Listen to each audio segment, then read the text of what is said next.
Hello दोस्तों, कैसे हैं आप सभी। उम्मीद करते हैं आप सभी स्वस्थ होंगे।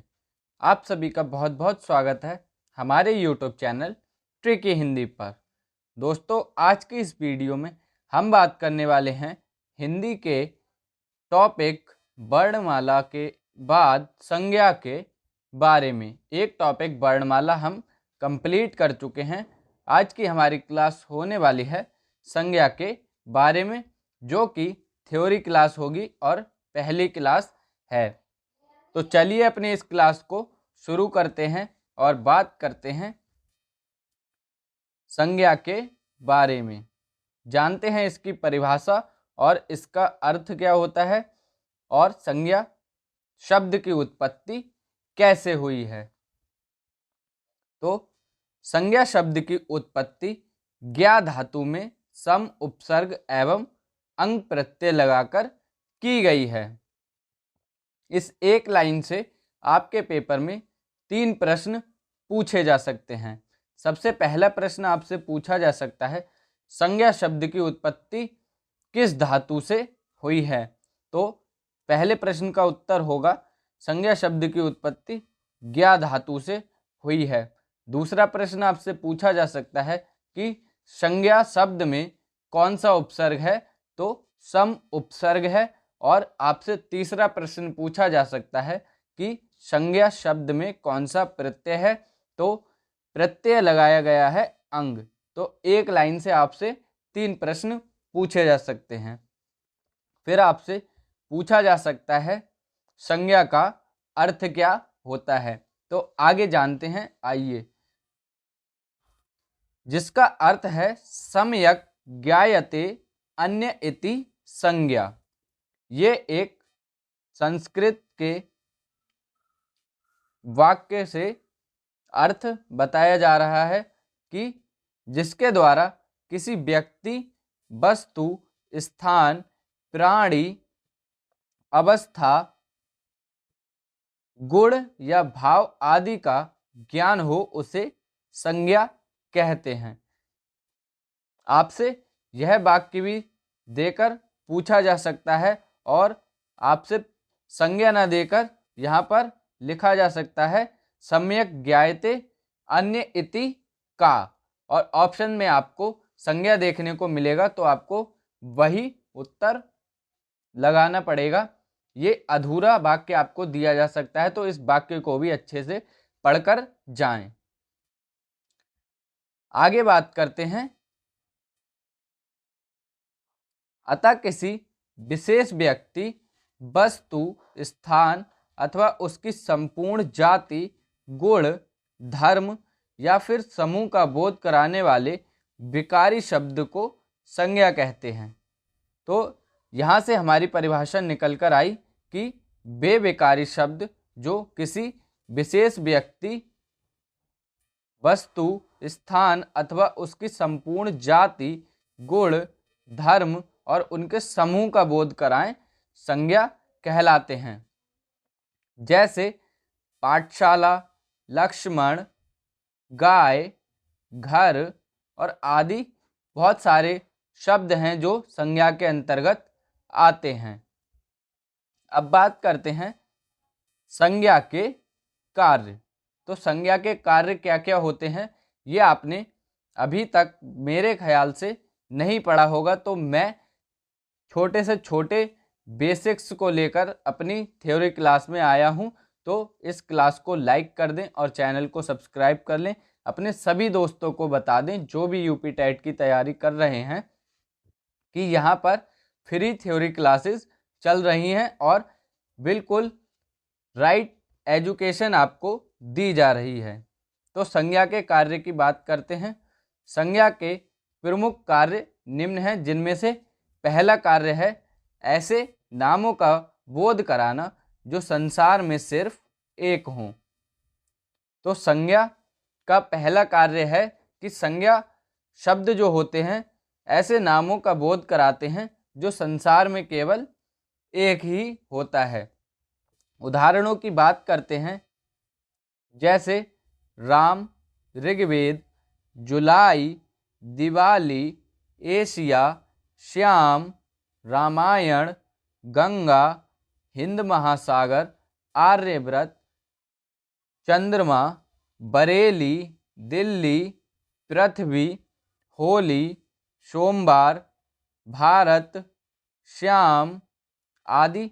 ये सभी जो शब्द हैं वो किसी एक ही विशेष चीज का हमें बोध कराएंगे। जैसे मान लो हमने राम का नाम लिया, तो राम कई सारे लोगों का नाम तो हो सकता है, लेकिन होगा एक ही व्यक्ति का।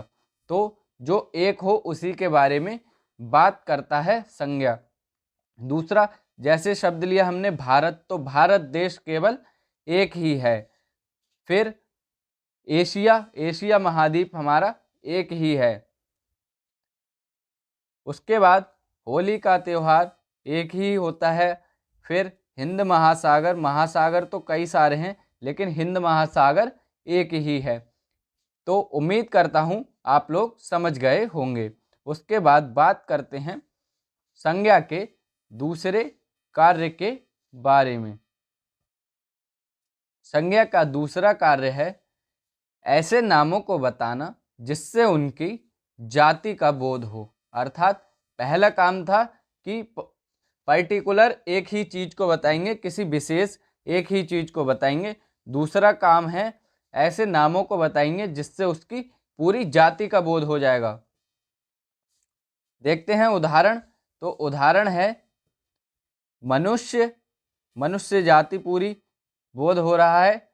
घर, घर पूरा हमें बोध हो रहा है। गाय, गाय की पूरी जाति का बोध हो रहा है। बैल पूरी जाति का। पशु, पक्षी, पहाड़, आम, इमली, कुर्सी, नदी, टेबल, भाई, बहन, लड़का, लड़की आदि जो शब्द हैं ये उनकी पूरी जाति का बोध करा रहे हैं। तो संज्ञा का दूसरा कार्य होता है ऐसे नामों को बताना जिससे उनकी जाति का बोध हो। उसके बाद बात करते हैं तीसरे कार्य के बारे में। तीसरा कार्य है ऐसे नामों को बताना जिससे उनके समूह का बोध हो। अर्थात जाति का भी बोध कराती है और फिर उनके समूह का भी बोध कराती है संज्ञा के जो शब्द होते हैं। जैसे दल, वर्ग, सेना, गुच्छा, कुल, परिवार, खानदान, झुंड, सभा, मंडल आदि और भी कई शब्द हो सकते हैं जिनसे समूह का बोध होता है। जैसे हमने कहा सेना, तो सेना में कोई एक व्यक्ति नहीं होगा, पूरे समूह का बोध होगा। जैसे ही हम कहते हैं सेना तो हमें अपने आप ही मन में विचार आ जाता है कि हाँ बहुत सारे लोगों का समूह सेना कहलाता है। वैसे ही गुच्छा, गुच्छा किसी भी चीज का हो, किसी एक उससे नहीं बनता है। गुच्छे में बहुत सारे, मान लीजिए अंगूर का गुच्छा होता है तो उसमें एक अंगूर नहीं होता है, कई सारे अंगूर होते हैं, तभी वो गुच्छा कहलाता है। तो अंगूर के पूरे समूह का बोध होता है। उसी प्रकार सभा, सभा में भी बहुत सारे लोग होते हैं तभी हम उसे सभा कहते हैं। सबका समूह होता है उसे सभा कहते हैं। तो समूह का बोध होता है। उसके बाद बात करते हैं चौथे कार्य के बारे में। चौथा कार्य है ऐसे द्रव या धातु के नामों को बताना जिसे मापा या तौला जाता हो। अर्थात चौथा कार्य है द्रव या धातु का नाम बताएंगी जिसे हम माप और तोल सकेंगे। उदाहरण देखते हैं। उदाहरण है लोहा, सोना, चांदी, हीरा, मोती, दूध, तेल, घी, पानी, चावल, दाल, लकड़ी, तेल, कोयला, तेजाब आदि और भी शब्द हो सकते हैं। तो लोहा, इसे भी हम तौल सकते हैं। सोना, चांदी, हीरा, इन सभी चीज़ों को मापा और तोला जा सकता है। घी को मापते हैं, पानी को भी माप सकते हैं। तो संज्ञा का चौथा कार्य था ऐसे नामों का बोध कराना जिनको हम माप सकते हैं। संज्ञा का पांचवा कार्य होता है ऐसे नामों को बताना जिससे व्यक्ति या पदार्थों के भाव, गुण, दोष, अवस्था, गति, क्रिया आदि का बोध हो। अर्थात संज्ञा हमें यह भी, संज्ञा के जो शब्द होते हैं वो हमें किसी भी व्यक्ति या पदार्थ के गुण भी बताते हैं, दोष भी बताते हैं, उसकी अवस्था भी बता सकते हैं, क्रिया भी बता सकते हैं, गति भी बता सकते हैं। उदाहरण के जो शब्द हैं कुछ उन्हें देखते हैं, जैसे मित्रता, जबानी, सोचती, करुणा, दया, खटास, मिठास, लंबाई, लिखाई आदि। ये किसी की भाव को भी बता रहे हैं कि उसके अंदर करुणा का भाव है, दया का भाव है, और उसके गुण को भी बता रहे हैं, उसके गति को भी बता रहे हैं, और उसके दोष को भी बता रहे हैं। तो संज्ञा के यही 5 कार्य होते हैं। एक बार जल्दी जल्दी फिर से देख लेते हैं कि कौन कौन से 5 कार्य होते हैं। तो पहला कार्य था ऐसे नामों का बोध कराना जो संसार में सिर्फ एक हो। दूसरा कार्य था ऐसे नामों को बताना जिससे उनकी जाति का बोध हो। तीसरा कार्य था ऐसे नामों को बताना जिससे समूह का बोध हो। और चौथा कार्य था द्रव धातु का नाम बताना जिसे हम माप और तोल सकते हैं। और पांचवा और अंतिम कार्य था किसी भी व्यक्ति या पदार्थों के गुण, दोष, भाव, अवस्था, गति, क्रिया आदि का बोध करा सकते हैं। उम्मीद करता हूं कि आपको अच्छे से समझ में आया होगा। तो आज की इस वीडियो में हम यहीं तक बात करेंगे, मिलेंगे अगली वीडियो में संज्ञा के प्रकार के बारे में जानकारी लेकर।